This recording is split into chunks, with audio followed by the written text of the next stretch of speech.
You're being kind of embraced now by a younger generation of viewers. Are you still thinking about the paintings you want to make?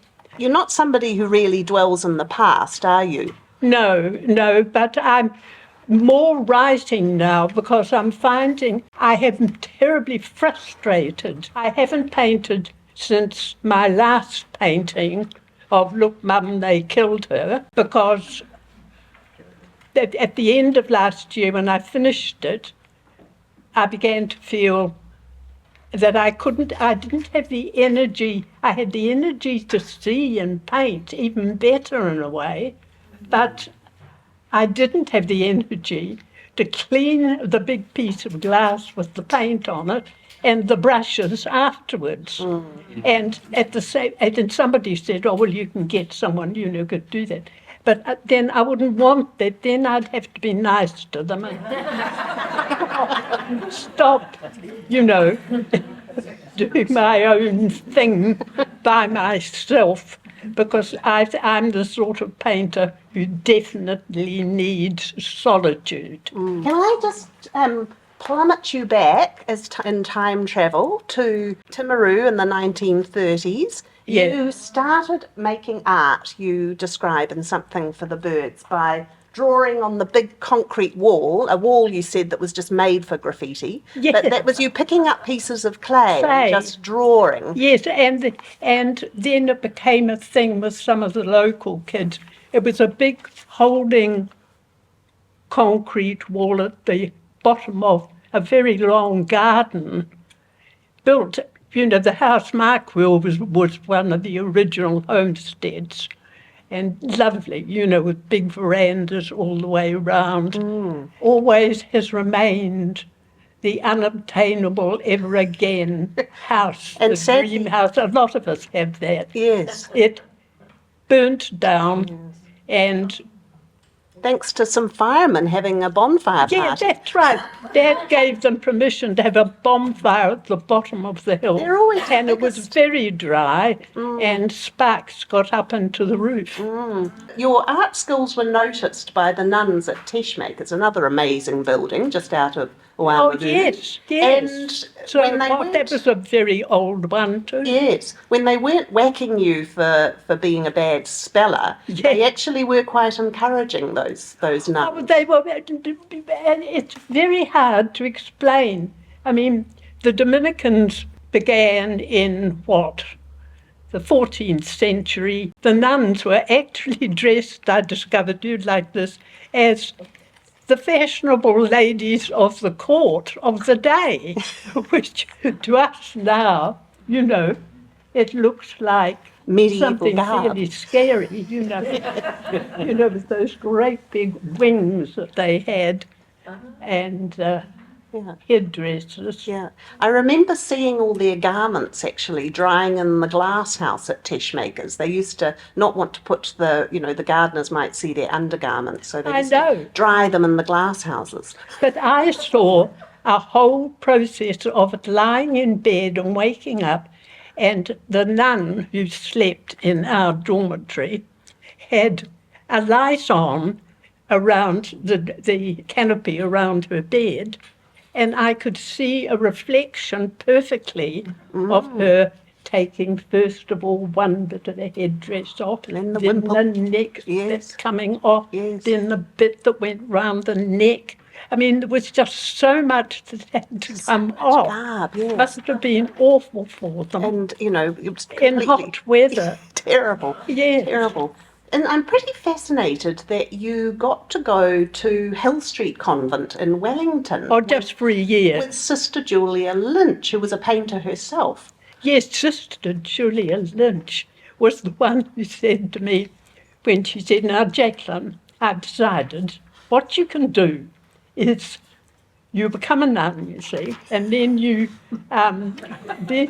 go, I'll pay for you," because those nuns were allowed to have money, and she was rich.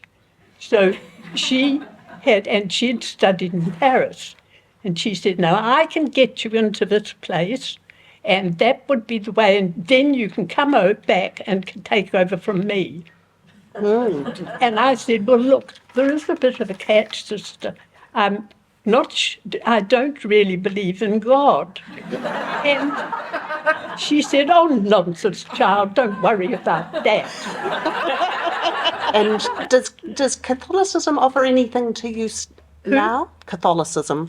No, well, I respect the fact that it gave me a real sense of history and also the lives of the saints, Yes. which had a lot of women who obviously were very feminist, strong-minded women who really often fought the institutions of the day, fought the oppression of women, and they were usually women who were looking for some authority and power to do good. So, Sister Lynch notwithstanding, you didn't become a nun, and in fact, encouraged by your father, who thought it was a good idea that you might become an artist, you went to Canterbury University, the School of Fine Arts. Both Mum and Dad. Yeah. Well, both of them had degrees. I mean, Yes. Mum did a thing she was a at very the Melbourne famous Conservatoire. concert pianist. And Dad did, after the war, they were determined, despite. I said, why, for goodness sake, did you send us to Catholic schools then, if you thought the way you did? And way back in those days, not all that different, but it's more hidden now, prejudice and racial stuff in so-called polite society. Dad said to me, better the devil you know than the devil you don't. Yeah. And he said, I know, Mum, your mother and myself, we know that devil, but that other devil won't be any better. But we don't know it. So that's good advice. Down at Canterbury, you had wonderful Bill Sutton, you had Russell Clark. Russell Clark. I was so fortunate, and then already very influenced by Rita Angus and Juliet Peter, who later became, not that much later, very close friends, my first year out of university. So there you were with a newly minted DIP FA in 1951, and you got your first job at Craighead, where your mother had taught. My mother, yes, that's right, Craighead, landed gentry girls who were so good. I mean, they were so funny. They would say, well, why do we need to do this? And I said, look, you girls, you're all looking forward to getting married, marrying important men, possibly rich. And I said, but you have to have some conversation if you're with these guys. I mean, and talking about art is always a good start. Yes. You could pay attention and then bedazzle somebody with talk like that, which might make him think you were very intelligent. So you were 27. We were 27 when you married, and you'd already shown with the group in Christchurch in 1952. No, I was 25. 25. But that was like 30 in early middle age. I mean, you were literally on the shelf. Yes. And in fact, Dad used to say to me, originally when I'd bring some chap home or he'd turn up, Dad would say, no.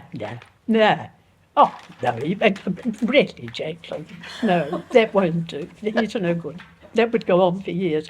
Then suddenly he started saying, oh, well, maybe. Fraser got the job at Porirua Hospital. You had the wonderful... Did you have Mr. Quickly there, the paranoid schizophrenic, doing the garden? Yes, he stayed with us right up to Carrington. Yes. And also you were right into your paintings, and you painted the patients. You did a bit of collage and paint. You did that wonderful painting, which is in Something for the Birds, of the autopsy. You had the chance to see Fraser performing an autopsy. And a lot of those, most of the paintings I did at that time I've lost. They've gone. We kept moving and I don't know. And then you decided you'd go and get a job at Harry Saracens as a waitress. That was when Fraser went into hospital. Yes. And he had tuberculosis, which was very common in those days. And you were allowed to stay on. Especially in medicine. Yeah, you were allowed to stay on at Porirua. Yes, Ben Hart was marvellous and had been a friend of Mum and Dad's at university, so he allowed me to stay on.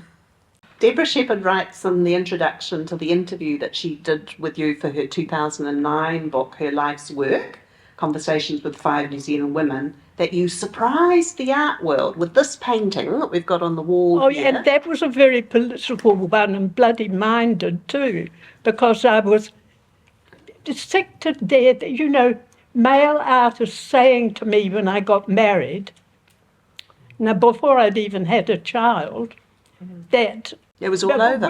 Women's, I'd made my one wish. My one wish was, women only had one wish, that's it. Men have 3. And I had mine, getting married to a doctor. That was the end of my wishes and desires. Right, just be satisfied with that, and now you're out of the painting scene to be taken seriously from now on. That was the general idea. So realising this, I did myself as a warrior, as the brush as my sword, and the palette as my shield. And I would fight back with my work and do it in solitude and drop out of their idiotic groups as a token gesture woman, I might add. And that's not a good role to be playing anyhow. So I got on with it. It's still that persistent idea. A man would do a painting in a kitchen and it was a serious painting. I do one that's domestic. Yes. How come? Yeah. And then I buy a cake and put it on the table, and how beautifully I've done the cake. I didn't bake the cake. I don't bake. My father would be appalled if I ate sugar, white flour, or any of the things that go in a cake. So I was brought up not having any of those things anyway. Mr. Oakley, who was the reviewer in the Christchurch Press, said he was very confused by this painting. He thought it was terrible. It doesn't look too confusing to us now. No, it does not. I am just saying I'm cutting my life down to the bare necessities emotionally, to focusing on this one way I can say something. And if it's not, and it wasn't read, and all of those other ones weren't read either until Liz Eastman picked up on, say, well, Fraser sees me, I see myself. I mean, surely that's obvious what I'm saying, that by looking at me through my father's magnifying glass, Fraser is making me smaller. I'm looking at myself in a little mirror, shrinking, because we're having a fight. He's using his psychiatric skills against me. So I am using my skills against him. That's equality, isn't it? A decent marriage where you can answer back. So the work's on the back of the first volume of your autobiography? Yes, because that was me, one aspect. This is me at art school, having fun. Never really focusing until my last year, when I suddenly realised I had to get my degree and get out of there. So your Suburban neurosis paintings were reproduced in Mate magazine, and there was an interview with Anthony Stones. And that was so good. And Anthony Stones was excellent. And that was coming out of Fraser's being interested in this syndrome at the same time, women captive in the home. Did you? No, it wasn't. No? We did that first. Then Fraser picked Got onto up. it. And you got... Yes, I'm afraid I'm not humble enough to pretend that he did it first. I did. Fraser had the scholarship to go over to Melbourne in 1960 to concentrate on his psychiatry. Yes. And what kind of painting did you see in Australia that impressed you? And Well, actually, we got him with a cranky group who were out. They had been donated by a very rich man, a big piece of land outside Melbourne, and artists had, you'd know who they were. is that Heidi? I can't remember all. Yes, that's right. Yes. And there was a Jewish chap I met at a party, that's right, come out of Germany, got to, only about 12, and then in Paris, and he missed the trains picking up Jewish children, taking them, off to the ovens. And he escaped and got to England. And when he was about 16, he was sent to Australia, and they were used like slave labour, in backcountry farms. Things like terrible. Survived 2 years of that and then ran away, got to Melbourne, and, just an amazing career. Fraser wanted to come back, didn't he? The fires. By the time we left, I was really getting into that art scene, and he got me. He said, "Oh, you can draw? Good." He said, "You're in." And that's how I got to know these other guys who asked us out to a big sort of Japanese dinner he was doing. And he was making a big thing of this. And he had Japanese, what is the drink, Sake. Sake. And he was knocking that. He said, it's just like water. Kanpai. So he wasn't much use halfway through the evening. So you came back to Porirua. By that stage, you had 2 children. You had Augusta first and then Alex. Yeah. And this painting that we have here, another self-portrait. Well, that's me sitting on the beach. And it does have a bit of an Australian flavour to it. Yes, it does. A different style to yes, the and other self-portrait. They were lovely paint users, the Australians, and I loved that, their ease with paint. Left Wellington in 1966, came up to the job at Kingseat. Yeah. And 7 years later, you had your 3rd baby, Emily. Yes. And how did you manage to sort of integrate into Auckland? It wasn't a city you knew. How did you get No, stuck I into didn't painting? really. And I think that was quite good for me because it forced me back to the drawing board, begin again. What do I really want to say? And I realised it was still really about cloistered women who were cut off from the reality of their husbands' lives.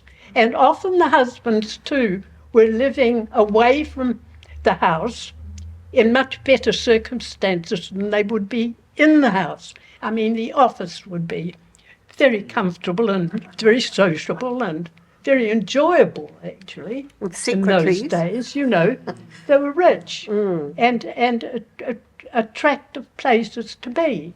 And the wife was at home getting shabbier and more run down, and while he came home late and stuff like that. And, it wasn't, I began to see how strongly that was illustrated amongst my women friends who were getting fairly pissed off. And I did sisters communing painting. Yeah.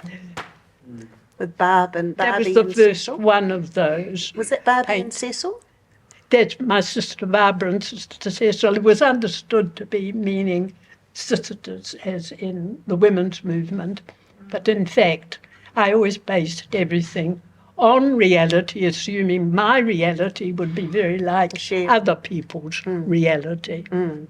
So you love dogs, and at Kingseat you managed to get your Samoyed Lily. Oh, yes, I had so many of them. Came to live with you pregnant, and got pregnant and had her pups. And then the farmers came along, and unfortunately, you've written that Lily's tragedy was the final loss that propelled you into painting. Yes, her death closed me off from her parallel world, and without that alternative reality, I was driven back to the hard work of attempting to see things for myself, and I understood life was intolerable without some sort of interpretation. Yes. And you also said Well, I think life's intolerable for everybody, especially now, without some form of interpretation. And we all need that. It wasn't peculiar to myself. But you got called, rather derogatory or denigratory term, a domestic painter. Oh, always. Or a yes, kitchen I sink know. painter. I remained even quite recently, I've been called a domestic painter. And the woman telling me this in a demonstration explained that cake painting, I was the angel in the house. I said, I never was the angel in the house, and I never baked. What are you talking about? I mean, that sort of assumption is absurd, isn't it? Your immediate life was your inspiration, and Well, not. I literally used it to illustrate. I was thinking what Russell Clark used to always say to me: "Paint what you know about." Well, this is basically all at the moment I'm allowed to know about. I'm bolted to the spot with the children. I'm not going to be moving around anywhere. So use what's here. Use what's to hand.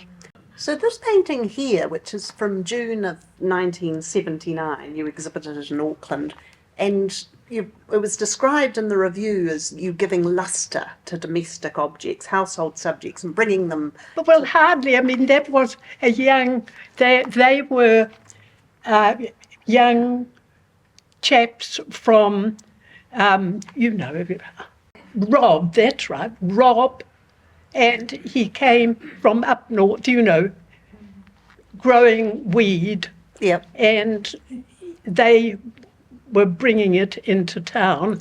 He was a bit of a troubadour. Oh, he was lovely, I mean, they were the earlier ones before the whole thing was taken over by nasty gangs and business people, Yeah. He was a pioneer. etc. And they were just kids from the park doing their thing, And they used to talk about this and say how these gruesome people were trying to silence them, and that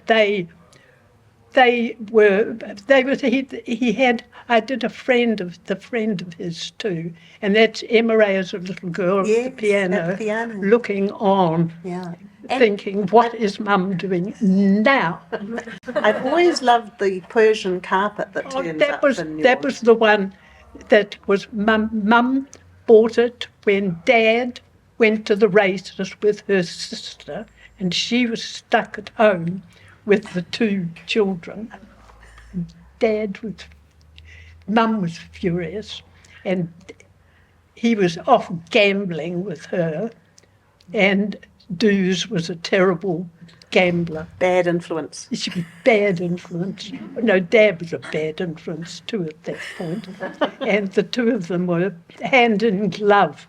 So Mum was so annoyed that when he came back and he said he'd won, Mum grabbed the money and she said, I am taking this and I'm going to buy something. And she bought that carpet, that Persian carpet.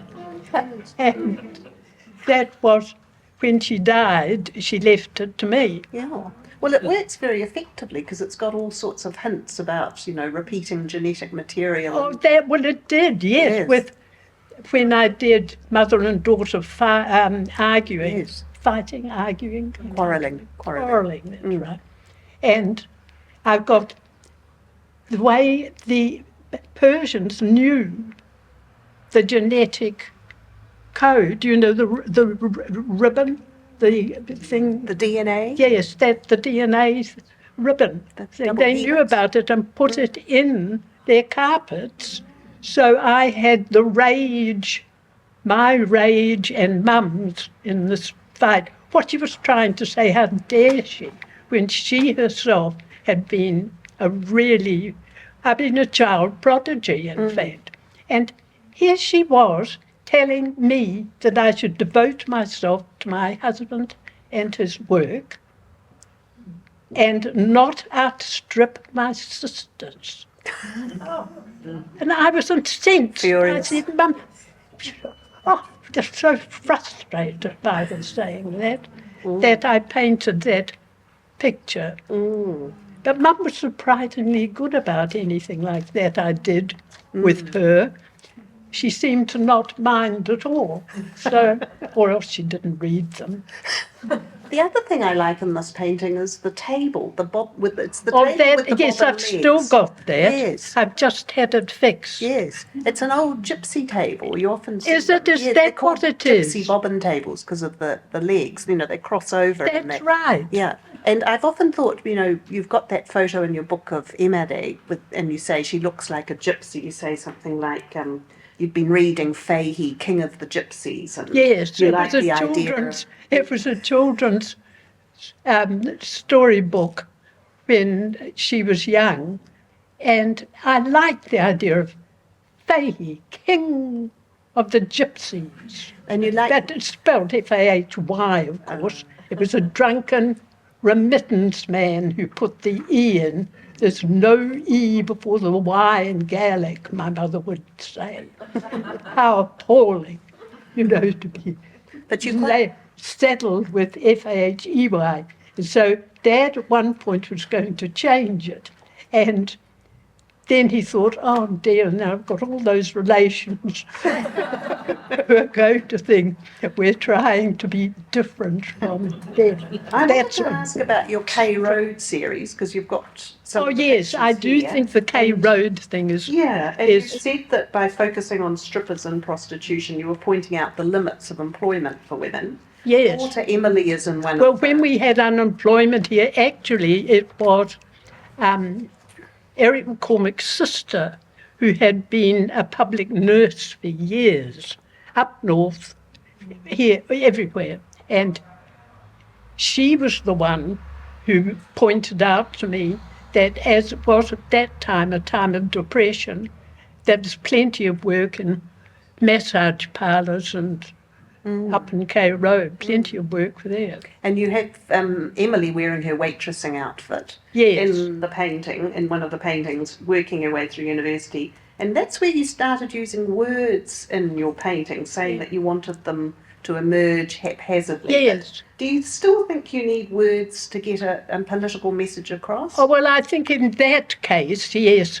I mean, I had seen cartoons from the French Revolution where they used the words, but so tiny, what good eyesight they must have. Just tiny, tiny writing. But I write large anyway. That must have been a Canterbury Art School thing. I've noticed quite a few who graduated at my time write like I do. So you got the chance to go to New York in 1980 for 3 months, and you've said that the 1970s works put you into the women's movement box and the lid was in danger of being nailed down and you wanted to get out of that box. Yes. And your reaction any time attention's being paid to your No, but they wanted to keep me in the 70s. Yes. And I didn't want to be kept in the 70s. And you felt like the 70s were indeed the 70s. And you felt like that you were competing with the person that you didn't like very much that painted those paintings when everybody would go on about, and they got chosen for WAC, the exhibition on feminist revolution in Los Angeles. They chose particularly... Oh, they did. They chose, I mean, WAC, Los Angeles, the Museum of Contemporary Art, you'd think, oh, very modern, it sounds very modern. It wasn't modern at all. I mean, in my terms, they chose my tamest 70s paintings, not my truly feminist ones like Mother and Daughter Quarrelling or Fraser sees me, I see myself, or any of those sort of paintings, which were challenging. No. So you painted Final Domestic Expose in 1981, and that work was a kind of a protest against being stuck back there. Oh, it was. That was a protest against the City Gallery nailing down the lid on me when the 80s started. So I did myself. I paint myself, and I'm putting on lipstick, and I'm exposed naked. There's nothing more to see here, I'm saying. This is it. And nothing more to see in terms of what's in my kitchen, the gin bottle, the food, the Fraser's cigarettes, everything laid out to be seen. Nothing is hidden here. I am exposed. There we go. You had 16 years at Carrington. Yes. And walked a lot in the grounds with Max. Yes, with the dogs, various dogs, yes. Actually. So and Max, although Max always. Yes, your paintings often featured the grounds of Carrington as a background, and you've on the record as saying that hydrangeas are for you emblems of mental hospitals. Oh, they were, yes. They were always planted over from Porrerua to Kingseat. And here they are to Carrington. On the back. Always hydrangeas. Very serviceable flowers. Yes, and that's my, that was sort of doing as I wished type paintings, those ones. Not just for me. Then from 1990 until 1993, you were teaching part-time at Elam, and alongside Donald Binney and Richard John Frizzell. Was it Bob? Bob and Dick. Don. Bob, Don and Dick and Jack. That's what the students used to say as a joke. Yeah. They would all say, that's who's here. And you've got some students that were taught by you here today.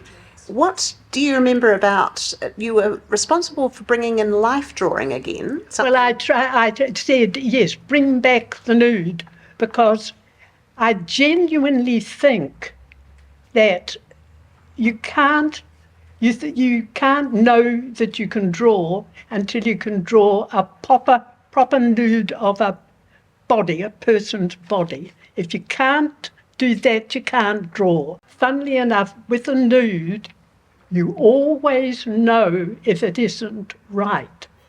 People looking at it, if the bosoms are in the wrong place or somehow, instinctively if you're looking at the drawing. But if you're doing the drawing and you're not trained, you can't see it. And, I used to say to the students, forget all your preconceived about the naked body. Forget it. That it doesn't exist. While you were away visiting Augusta, having her first child in Atlanta, Fraser died at the end of May. Yes, I know. And 1904. Yes, and I only went because suddenly he'd got so much better and was feeling fine, and Augusta was determined I should go. So you were just 65, a very young widow, and you'd been dealing with your mother's cognitive decline as well, Margaret Fahey. Had been a feature of your life. Yes, indeed, in every way. And then you had the opportunity to move from Titirangi, where you'd been living with Fraser, and... No, I moved from... Oh, no, that's right, yes, sorry. Into Greyland, to the house where you're living now. Yes. And you've become a very urban painter because you immediately started doing Greyland Park. Yes. And the skateboarders. No, well, it was paint what you know. And I was getting to know this around me because I no longer was hampered by anything. I could walk all around there and think, yes, this is now part of my visual country. You know, I can take charge of this. It is how I conceive it that matters, and what politics I can bring into it when I'm doing it. Now, it's not a threat if I read you a poem. Anytime anybody says they want me to read them, they want me to hear their poem, my heart sinks. But it's not very long, and it's apropos of what I'm talking about. Now, it's the Furies. Bush stuck his finger in the hornet's nest. America, America, what have you done? Blotted out the sun, tangled up the web, roused the wrath of the Furies. Because I've painted the Furies on my wall at home, and they run fast, those Furies, and they will be here any day. And you sent them our way, coming, running. And now foul leaders from the internet release their shock and awe and plunge us into this forever war. That goes with my